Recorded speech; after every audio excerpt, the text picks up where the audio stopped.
Hi hello friends, నమస్తే. Welcome back to our channel Anitha Chandra creations. ఈరోజు మన వీడియో డెలివరీ తర్వాత మనము ఎలా కూర్చోవాలి, ఎలా పడుకోవాలి, అంటే ఏ విధంగా పడుకుంటే ప్రాబ్లము అనేది ఈ వీడియోలో మనం తెలుసుకునేద్దాం. అంతకంటే ముందు మన ఛానల్ ఎవరైనా ఫస్ట్ టైం చూస్తున్నట్లయితే తప్పకుండా లైక్ చేయండి, షేర్ చేయండి, మన ఛానల్ని అయితే సబ్స్క్రైబ్ చేసుకోండి. ఇక వీడియోలోకి వచ్చినట్లయితే గర్భం దాల్చిన తర్వాత ప్రెగ్నెంట్గా ఉన్నప్పుడు మనము కింద పడుకోవడం లాంటివి చేస్తే చాలా చాలా మంచిదండి. ఎందుకంటే సర్వీక్స్ అనేది ఓపెన్ అయ్యే ఛాన్సెస్ అనేవి ఎక్కువగా ఉంటాయి. అది కూడా 9th మంత్లో పడుకుంటే మంచిదని చెప్పవచ్చు. కానీ డెలివరీ అయిన తర్వాత మామూలుగా కొంతమందికి నార్మల్ డెలివరీ అవుతుంది, మరి కొంతమందికి సి సెక్షన్ అవుతుంది, సిజేరియన్ డెలివరీ అవుతుంది. ఇలాంటప్పుడు నార్మల్ డెలివరీ అయినప్పుడైతే మనము అట్లీస్ట్ ఒక 3 మంత్స్ అయినా మనము పైన మంచం మీదనే పడుకోవాలి. ఓకేనా.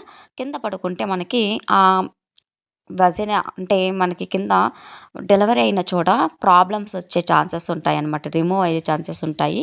అందువల్ల మనము పైన పడుకునే అంటే పైన పడుకుంటేనే మంచిదని చెప్పవచ్చు. ఇక సి సెక్షన్ విషయానికి వచ్చినట్లయితే చాలా చాలా డేంజర్ అని చెప్పవచ్చు. ఎందుకంటే కింద పడుకుంటే ఆ స్టిచ్చెస్ మీద ప్రెజర్ పడి అది రిమూవ్ అయ్యే ఛాన్సెస్ ఎక్కువగా ఉంటాయి. అందువల్ల మనము అట్లీస్ట్ 1 ఇయర్ అయినా మనము మంచం మీదనే పడుకోవాలి, బెడ్ మీదనే పడుకోవాలి. ఓకేనా. కింద కూర్చోవడం లాంటివి అస్సలు చేయకూడదు. నార్మల్ డెలివరీ అయిన వాళ్ళు కింద కూర్చోవచ్చు ఫ్రెండ్స్. ఫర్ ఎగ్జాంపుల్ ఒక 3 మంత్స్ తర్వాత కూర్చోవచ్చు. ఓకేనా. అలా కాకుండా సి సెక్షన్ అయిన వాళ్ళు అట్లీస్ట్ ఒక 6 మంత్స్ అయినా మనము కింద కూర్చోకూడదు. అంటే చైర్ మీద కూర్చోవడం, లేకపోతే మంచం మీద కూర్చోవడం, లేకపోతే ఏదైనా కొంచెం ఎత్తులాగా వేసుకుని దాని మీద కూర్చోవడం లాంటివి చేయాలి. ఎందుకంటే మనం కింద కూర్చునేస్తే స్టిచ్చెస్ మీద మనకి ప్రెజర్ ఎక్కువగా పడిపోతుంది.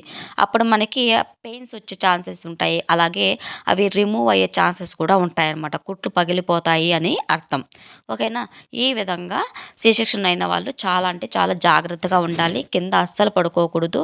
అలాగే జాగ్రత్తగా స్టిచ్చెస్ని అబ్జర్వ్ చేసుకుంటూ ఉండాలి ఫ్రెండ్స్. అలాగే పడుకునేటప్పుడు కూడా ఆ మంచం మీద పడుకోవడం లాంటివి చేయాలి.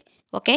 ఇంకా మా బేబీ పడిపోతుంది, మంచం మీద నాకు పడిపోతుంది, లేకపోతే బోర్ల పడుతుంది, మేము పైన పడుకోలేము అన్న వాళ్ళు అట్లీస్ట్ 6 మంత్స్ అయినా మనము సి సెక్షన్ అయిన వాళ్ళు ఖచ్చితంగా 6 మంత్స్ అయినా మనము కింద పడుకోకుండా ఉండాలి. ఓకేనా. ఈ విధంగా ఉన్నట్లయితే మీకు ఈ స్టిచ్చెస్ వల్ల ఎటువంటి ప్రాబ్లం అయితే ఉండదు. ఇవన్నీ ఫాలో అవ్వండి ఫ్రెండ్స్. ఎందుకంటే మనకి నార్మల్ డెలివరీ అయినప్పుడు కొంచెం ప్రాబ్లం అయితే ఉండదు. కానీ సి సెక్షన్ కదా, అందువల్ల మనకి అక్కడ చాలా వరకు స్టిచ్చెస్ అనేవి పడింటాయి. చాలా జాగ్రత్తగా ఉండాలి ఫ్రెండ్స్. అందువల్ల ఈ ప్రికాషన్స్ అయితే ఫాలో అవ్వండి. ఇంకా వాటర్ అనేది ఎక్కువగా తీసుకుంటూ ఉండండి. మీ బేబీకి కూడా మంచిగా ఫీడింగ్ అనేది వస్తుంది. ఓకేనా. ఇది ఫ్రెండ్స్ ఇవాల్టి వీడియో. ఈ వీడియో మీకు యూస్ఫుల్ అనిపించిందంటే తప్పకుండా మీ ఫ్రెండ్స్ అండ్ ఫ్యామిలీ మెంబర్స్కి షేర్ చేయండి, లైక్ చేయండి, సబ్స్క్రైబ్ చేసుకోవడం మాత్రం మర్చిపోకండి. మరొక ఇంట్రెస్టింగ్ వీడియోతో మీ ముందుంటాను. అలాగే ఎటువంటి డౌట్ ఉన్నా కమెంట్ సెక్షన్లో కమెంట్ చేయండి. 100% వీడియోకి ఆ కమెంట్కి రిప్లై ఇవ్వడం అయితే జరుగుతుంది. Thank you friends. Subscribe our channel.